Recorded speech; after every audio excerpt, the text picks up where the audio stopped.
Welcome to a very casual and couchish Casual Sunday. Casual Sunday. Was it casual couch content? Casual couch content. Which, don't Google that. I can only imagine where that might go. I can only imagine. It's like a casting couch, if you Oh, will. no. That's what I'm trying to avoid. Okay, so this is going to be a little bit of a free-form chit-chat. We're going to jump maybe all over the place, maybe not.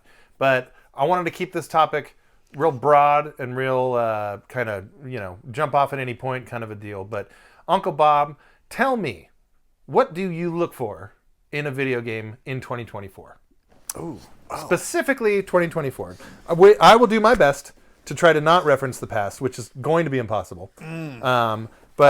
But as I vamp here, you can start to think about it. But what are some of the things that, because we've talked on the show several times about where the industry kind of looks like it is right now. Yeah. Now, neither one of us are in any sort of position to try to fix things. But we're lifers. We want to see better stuff. Right. But tell me, what's something that would get the boat moving for you? What is it that you're looking for in a video game in 2024? Right. I have a few things that I could say. So, first, if you go back to the 90s with Nintendo, anytime that they announced a first-party game, even if it's something I would otherwise be suspicious by, if it was a Nintendo first-party game, I was like, well, I'll give it a shot. And the perfect example of that was Uniracers. You literally jumped into my skull and read my thought. The second you started going down there, I thought of Uniracers as well. Right? I would not have given that game a second thought, but it's first-party game. Yeah. So, okay, so we've now gotten to that point with the Sony first-party games where if it's a Sony exclusive, even if it's not something I would ordinarily give the time to, or if it's the 37th different version of a single-player open-world game, I will sit there and play it anyway. So, in terms of what I look for in a game, one thing I would look for is it a Sony first-party exclusive? If it is, I'm probably going to buy it, even if it's not something that I would ordinarily like. But that's very, very specific. By the way, it used to be that case with Blizzard, right? Yeah. Anything that they would do. Just sight unseen, you'd buy it. Now, but I think you're asking the question more like what kinds of games, what kinds of features. And I've put some thought into this recently, so I'm really glad that you asked it because I had until recently 160 games on my Steam wish list, and I needed to curate that down. Yeah, whittle that down a little bit. And so in the process of doing that, I was like, do I really care about this? Yes or no? And I find myself gravitating to games that involve certain mechanics, particularly mechanics, at least on PC, that either make me use my brain in terms of like a strategy or a tactics-based way, or I'm a sucker for progression systems. So like Dave the Diver is an example, right? It's like you get to upgrade stuff. I love upgrading things. Give me a video game where you can upgrade stuff. I'm all about it. So Dave the Diver had that. Dredge had that. These are PC games. And there's a number of other games that are coming out that have kind of built those mechanics in. So if you can give me something that makes me use my brain or something where you're doing something and there's a really fun upgrade system built into it, those are two ways to get me interested in your game. Okay. So I'm going to jump in on the upgrading part first. For me personally, I also enjoy it's like an immediate causal and effect type relationship where I'm devoting time into this thing and I'm seeing that payoff. That's right. I'm all for that. But I think today in a lot of games, like they do it in a way that's like overwhelming and I immediately kind of tune out of it. So perfect example of this would have been what is it? I can't think of the name now all of a sudden. The goddamn space Elder Scrolls game. Starfield. And for that matter, Elder Scrolls games. Like it's too much. Like I think I maybe on an earlier episode alluded to the idea of options fatigue. Yeah. I can find myself when it comes to upgrading trees, feel a little bit of that. And yet we did an episode with your boy Hideo Kojima, where you said he's super into menus and systems and all that. Yeah, but that's not upgrading. Those are menus and systems. Those are different things. That's a different thing. I know. So convoluted menus and systems you're all about, but upgrading systems. I think more to that point, and I like your gotcha journalism right there. I'm just more of a fan of Kojima. So like when he does things, it's fine. When other people do it, I don't like it as much. That's what makes more sense to me. But no, so specifically, I think of like those really convoluted upgrade trees, where you Yeah. like fill in a thing and then all of a yeah. sudden so We were just playing Diablo 4, right? a perfect example of it. Yeah. So like I kind of don't know where to start with that stuff, and I miss one of the things that I miss about like the golden age of RPGs, which in my opinion are the Square games on the Super Nintendo, is like a lot of that stuff is kind of done for you. Like Yeah. it's just like, hey, I'm leveling up and I'm unlocking a spell, and that's the way it works. Yeah. Like that's just how it goes. You can get a little bit of finite control on like stuff with gear, and then also too in so another example of this, like in a Souls game, for example, for me, I always like spec out, like if I'm doing like a sorcerer, like I'm gonna load up all of my intelligence, like Right. and completely like go nuts with it. Just like an RP or just like a D&D game. Character. Yeah. And so if you give me like a few categories where I can hang out in and like really immediately see the results there, that works better for me than it does if I have like a shit ton of options, like a shit ton of different upgrading paths. Like that for me is gonna kind of tune me out a little bit. So I totally agree with all of this. And to harken back to a complaint that you and I share, this goes back to the need. It's like you hear all these like complaints about I'm going to throw a curveball at you.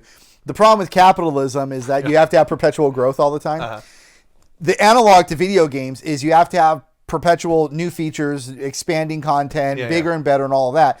So one of our go-to examples for this is Arkham Asylum, a perfectly condensed experience, game Just experience, tailored perfectly. Yes. just perfect. And then they're coming out with a sequel for it, and it's like, well, you got to do more, right? So you have more of this and more of that. It's not just more though. It's like let's times everything by 6. Yeah, Like it's like what? like by orders of magnitude more. And so then it becomes overwhelming.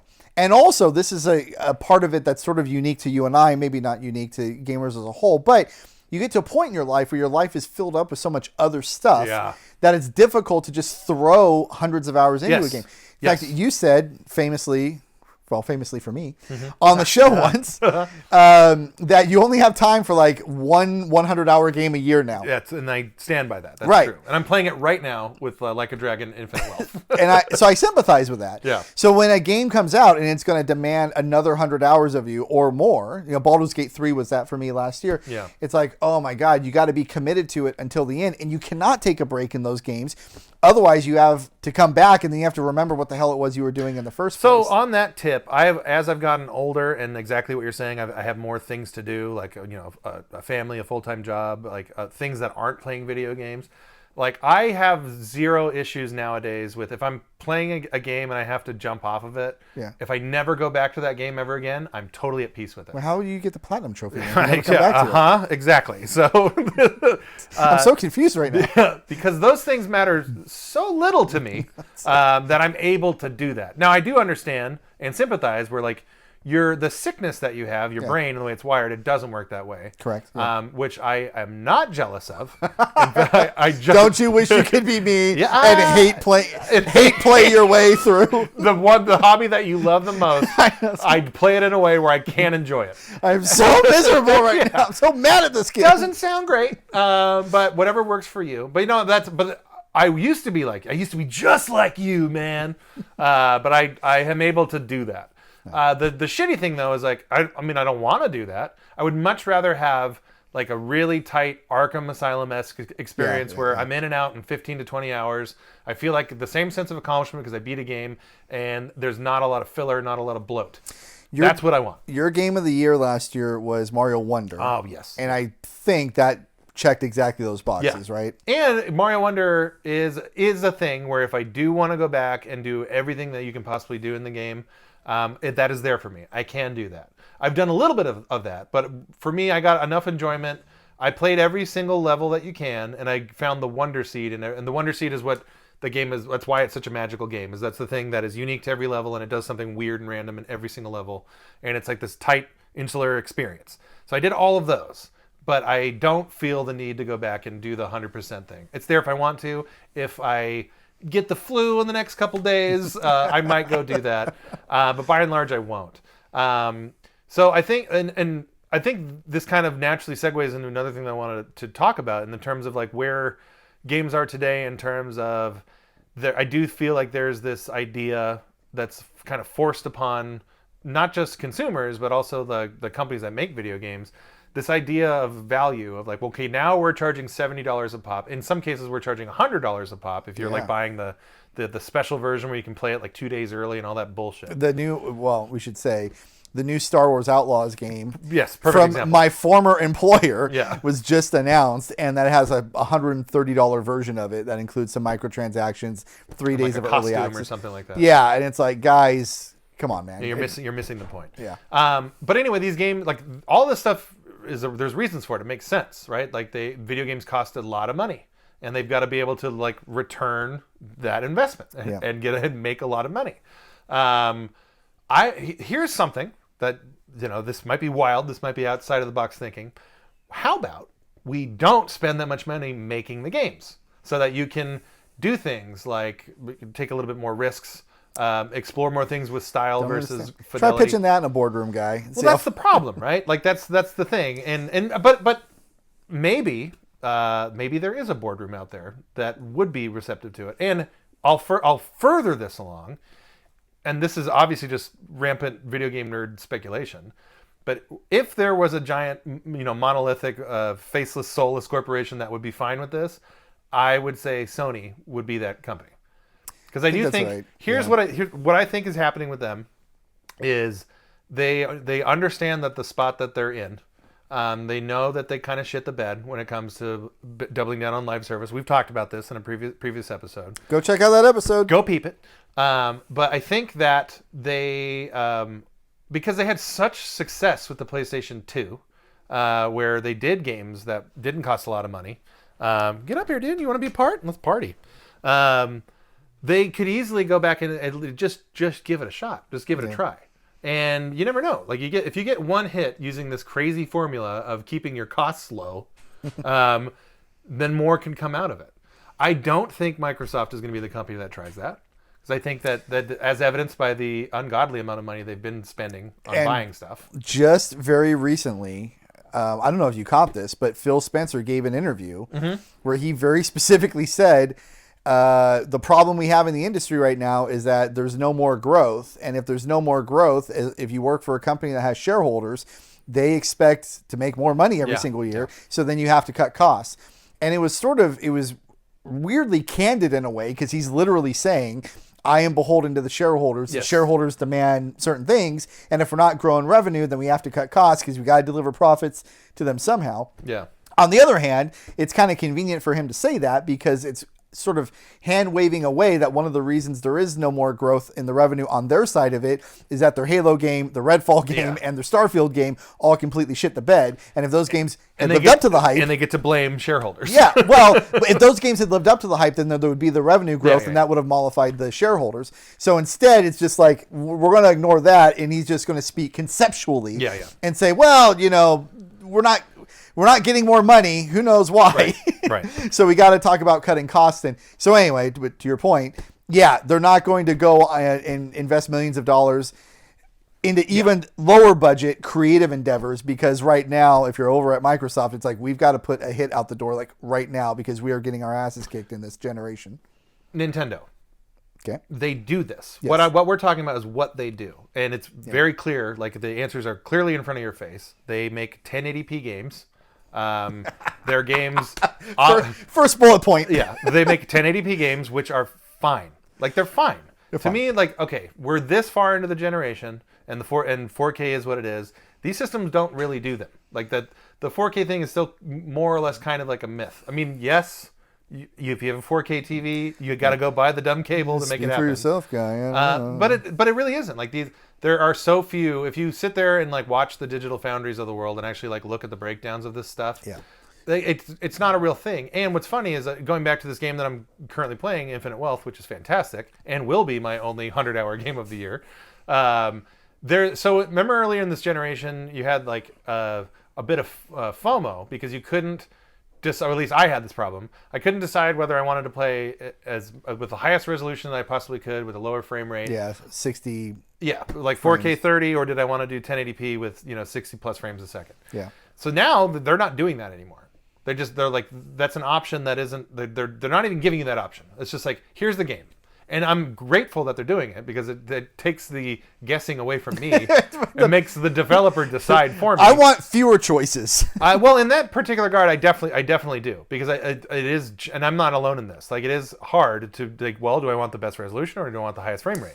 In one of the Spider-Man games, there was a 30 versus 60 option, and I tried the 30, and there was no way. It was awful. Yeah, of course. I had to go to 60. Yeah, and I think and I know in Infinite Wealth, like, it is the 60 frames is all they have. Like, and so that tells me that it's not running at native 4K, because these systems kind of can't handle that. Financial problems, monetary problems, fiscal problems. I can fix them all with just one easy sign up of the brand new Day One First Start Golden Vitality System. This one's a winner. It's not about what you can't do. It's about what you can do. I used to live in a small studio apartment, and now I live in a halfway house. But it's a big halfway house with lots of bedrooms and 2 bathrooms. One of them I get to use most of the time I need it. You say no to this, you say no to that. Well, why don't you try saying yes to this? I'm so sick of you getting in your own way.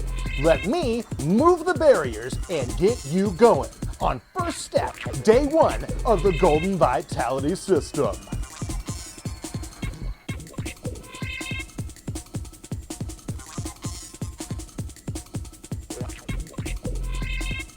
I'm not giving the deposit back. I'm not even going to consider giving the deposit back. Have you seen my cigarettes? Who's seen my cigarettes?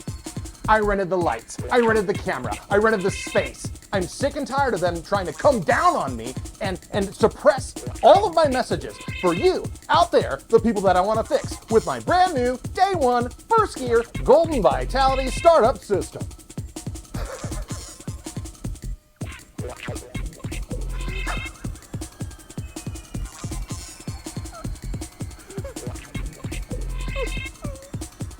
One of my newest Trajectory Path learning courses is all about how you can get handicap parking without actually needing it.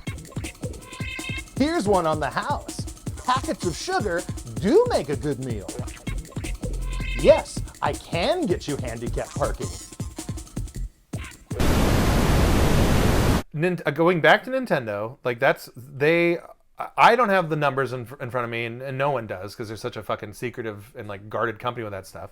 But just through deductive reasoning, we can see that, like, the way that they are so successful is they sell hardware that they make a profit off of, and they always have, for the most part. The only time they didn't was like the very beginning of the GameCube, and that's a lesson that they've learned that they're never going to repeat ever again. And even that was a pivot. Like, before that, they didn't ever do that. Like, the NES was underpowered when it first came out. The Super Nintendo was underpowered when it first came out. All of that stuff. So Nintendo can continue to do that stuff and be successful in doing it. So then, why can't other giant companies do that shit? I don't have an explanation for you, except that they might be forced to, because right now the perpetual cost increases. Yes. The revenue cycle is not keeping up with the cost inputs required. And unless you're Rockstar putting out GTA 6, which will make $2 billion out of the gate. There are definitely outliers to this. And that Grand Theft Auto is probably the king boss daddy of those outliers. I would say that, And then, I don't know, we could probably think of, we'd have to sit here for a little while. There's and a maybe few. Think of it. Certainly any God of War game, any Last of Us game. There's like some brands out there, non-Nintendo brands, that have a built-in audience. There's a Mass Effect game that's going to come out. And even though they've shit the bed with the last couple Mass Effect games, or last couple BioWare games, everybody's going to run out. A lot of people are going to run out, and that game will be profitable right out of the gate for EA. So they're there, but there's also games like Days Gone, which, a lot of money was put into and then didn't sell very well. The Microsoft games that we talked about. And it's like every time one of those happens, it's like $100 million loss for the publisher. And so it's like, well, why do you want to keep taking that risk? So much to your chagrin, the publishers seem to be saying we're either going to only place big bets on the safest things that we possibly can, well-established brands, Yeah, that are guaranteed 10 million sellers. But that's the problem, is that we're now seeing that they're not. So the last Assassin's Creed game that came out drastically underperformed. Like it immediately got its price cut down to like $50 or $40, like within like a month or something like that. Something crazy. There is what's the other fucking another deal? Where was it? I think it was it's that Skull and Bones game, which was a new thing. Oh yeah, but like they advertise it as it's quadruple A. Yeah, it's so many A's that it's 4 of them. A quote that will go down in infamy. Yeah. So like, the whole point of them, this is what they're doing. They're doubling, tripling down on unknown things. That's why we're so deep into these series by now. But there is a wall to that, and I think we're at that wall and have been at that wall for a little while. So then, if you look at, and then going back to Sony, are you familiar with games like Patapon and Loco Roco? Oh yeah, okay. Of course. Those games are great. Yeah, and like they're fun, they look great, stylized, and I'm sure it costs like, I don't know, maybe like 3 Kias to make those games, and all those games sold well. Yeah. Like they definitely sold well. Profitable games. And they didn't cost $70. Like they were, I think the most expensive one was probably Patapon, was like $30 as a PSP game, but then they would re-release it on PS4. I wonder why it didn't sell well on the PSP. Well, a separate problem. Separate problem. But I think, so going back to what we're initially talking about, like what I look for in a game. So for me, style, I think style is more important to me than like the hyper realism that we've been kind of forced into for like the last, I would say 3 generations. Like since HD televisions were adopted, this has been the trajectory. And I've enjoyed some of that stuff for sure. Like, and it's like fun to be razzled and dazzled by the latest technologies. But I do think that it's to the point now where, like, the only thing that they can do is like keep pushing towards getting like to complete photorealism, and the amount of money that it's going to take to get there is not worth what it's doing to the industry overall. So that and the worlds themselves are not lived in enough for me. They're making photorealistic environments. Yeah. But what you want is a very low level example of this is when you're playing through Ghost of Tsushima, and there's like the stuff flowing in the air, the like leaves are around you or whatever. Yeah. That is like version 1 of something that you want to get to version 10, where you're in an environment, you see like rain sweeping through, or like you hit the ground and little dirt clouds. There's basically particle effects that there's still a long way for video games to go in that. And also, if you're going to live in a city, for the city to actually feel populated, I just platinumed, as you know, Spider-Man 2. Right. And that is better than Spider-Man 1 was, but it does not feel like this is 8 million people living in New York City. Yeah. The way that so anyway, so in terms of just the next evolution of these things, I think those are 2 potential areas of growth. But let me offer you a couple lights in the darkness for you. Okay. Helldivers 2, a game I've wanted to talk about on the show for 2 months now, is basically a AA game, that rare thing that we've said doesn't really exist so much anymore. Not an indie game, not a AAA game. It's a something in between. AA game. Yep. And it's a live service game, something you and I both loathe. Yep. And they've continued to add content after the fact. And it is, I'm planting my flag on this, the best multiplayer experience I have had since World of Warcraft. So you're going back 15 years. It is effing fantastic. You're nowhere near alone in this opinion. Like it's gangbusters. It's super popular. Just the other night, I was working with some 18-year-old kid, like friend of the show, Prince Dan, and I were working with this younger guy in the camera department, and he asked us, "Hey, do you guys play Helldivers?" And we were both like, "No, we don't. I have a PlayStation. He doesn't have a PlayStation. We can't play it." And he's just like, "You guys are nerds. Game rules." We're like, "Yeah, we know." Well, and especially for you, because you love satire so much. Yeah. The whole game it's just satire. A satire. It's like a Paul Verhoeven movie. It's game. literally that. Yeah. Starship Troopers, the video game. Yeah. So that is, I agree with all of your complaints broadly, but since I play the role of the white hat optimist on this show, I will tell you that there is a light in the darkness. Yeah. Green shoots coming through this otherwise barren landscape, and it's Helldivers. I don't have a second example for you, but I have at least that one. Yeah. Okay. Well, I think that example is probably going to motivate me more to actually play that game. I should probably just play it with you because we both have PlayStations. And my brother and any number of other people that you know. And and the hundreds of thousands of people that are always online playing that game. Fair point. But yeah, I think that in closing for me, what it is that I'm looking for in a game in 2024 is I just want, and it's not necessarily like, obviously I would love more unique experiences, and for me, my tastes are different. Like I like weirdo eclectic shit, obviously.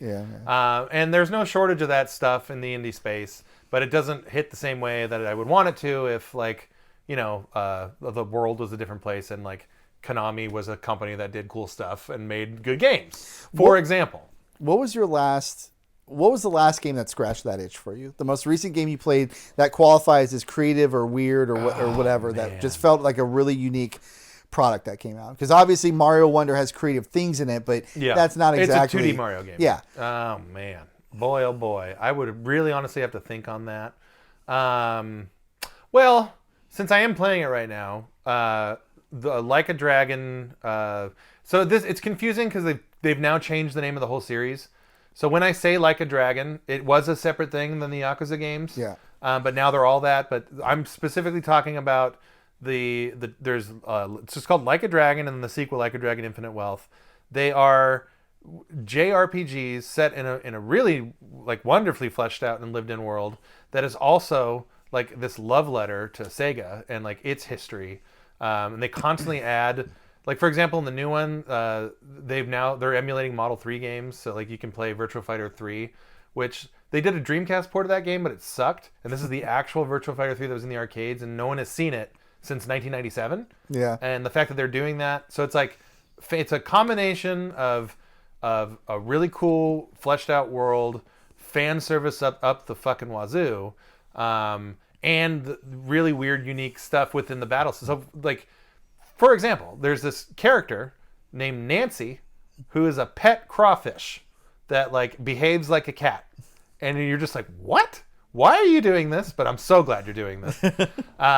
Isn't I think to this day, your PlayStation profile picture is a shot, and I don't know the context of it, of a bunch of dudes from that game which is wearing diapers. Yeah. Yeah, that's a thing. I would say, I mean, I want to say Deadly Premonition, but that game's been out for so long now that it's not really new. Yeah. I did like Deadly Premonition 2 came out a handful of years ago now, I think 2019. I loved it. I genuinely loved it. But it for a lot of people it didn't hit the same way that the original one did, and I get it. But that checked every box. Like it was just as Lynchian as the first one.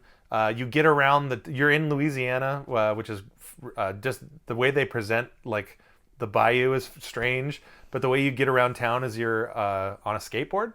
So you just like you're a detective in a tuxedo, skateboard, and you're just skating around town. But yeah, I'm sure there's others that I'm missing that I just because you popped that question up and I have to rack. But there have been for sure. But yeah, I mean, so for you, I'm assuming it's Helldivers is like this bright shining star for what it is right now. I played the original Helldivers and I thought it was really good. Yeah, and I didn't play it enough, but I played it enough to where you were excited for excited. In fact, when we did our show where they announced it last year, and when we were both watching together, I was like, "Oh man, new Helldivers game! I remember that. This is going to be cool." It totally exceeded. Well, literally everybody's expectations. The servers were melted down from the popularity of that game. So, but it's just a breath of fresh air in terms of like a cooperative PvP, playing with your friends, having a really good time. The balance of it, the sense of tension while you're playing it, the hilarious gimmicks that they do, the references to satire and Starship Troopers. It just hits all of those. And normally when I'm going to really enjoy a game, I'll see it coming from a mile away. Yeah. I'm fairly plugged into the industry. So even games that are like sort of below the radar a little bit, I'll at least know about them. But for this game to be slightly below the radar, but then to come out and then to just totally surpass what anybody's expectations were for it, it gives me great hope for the future. However, that being said, when you and I talk about games and you're talking about creative endeavors and like the things that you like, although Helldivers is really good, I don't think that it is the kind of creativity that is what you're really looking for. Yeah. You will play and enjoy that game. Don't get me sure. wrong. Yeah. But when you've both introduced me to and then showed me and talked about really creative games of the past, I'm going to reference the one that I thought was the most creative of all of them when we did the GameCube game Okama. Odama. It's the second time I've screwed that name up in the same way. It'll happen. I was just like, oh, so this is what people are capable of. It's just it's like when before Van Gogh painted or something. It's like nobody knew that art was capable of this thing, so you can't even conceptualize it. And my brain absolutely cannot conceptualize it. Wait till that guy who made that game, which I believe his name is Ute Saito. He made a game on Dreamcast that I love called Seaman, and we will play that on this show. What's it called? Seaman. Seaman. Let's hit that inflection right. Yeah. But it's just like Odama. It's a voice, an early voice operated game. Yeah. It's like a virtual pet where you raise this fish that has a really creepy human face and asks you questions like, what are your hopes and dreams? What's your career path? Like stuff like that. And it's just so out there. And so for me, there's a big difference between weird for weirdness sake versus LSD. Well, 10 out of 10. And then there is the incorporating weird in a creative and fun way that's endearing. And Odama is a great example of that. Katamari Damacy. Yeah, probably the most famous example of that. That stuff is possible. And it will happen again. It's going to happen again. You're going to will it into existence. But whether or not it happens soon enough, who knows? But I guess to answer the main thesis of this thing, that is definitely what I want more of in 2024, and hopefully it comes down the pipe. But yeah, so that was this fun little casual couch casting call. We really need a fire in the background. Yeah, we do. We'll get that fireplace. Well, I'll just throw up a green screen and we'll do it that way, and we'll make it look like we're in an Aspen ski lodge or something. Yeah, it'll be great. Okay, so any closing thoughts for you, Chief? No, except to say that although it would be really cool if some kind of weird Katamari Damacy game came out and then I didn't see it coming, and I could just play and be like, "Whoa! I didn't even know this is possible, but this is great." Right. It would be nice if that happened, but since I can't actually conceive of even what that is, I'm just happy to live in the ignorant bliss of the current menu of video game options that I have. Yeah. It's Helldivers, that's fine. Got Hellblade 2 coming out next month. Okay, sounds good. Yeah. So even in a down year, I'm just Daddy's good. I'm good with the options. Oh, this place has vanilla ice cream? Oh, cool. I love that stuff. A good example. Well, I don't have any ice cream right now, and if I go in here, I can have vanilla ice cream. Perfect. That's all I need. Beats a zero. It beats a zero every time. Oh, what a perfect analogy. All right. Well, that'll be this one. Tune in for more Midlife Crisis, either casual or not. We'll find out.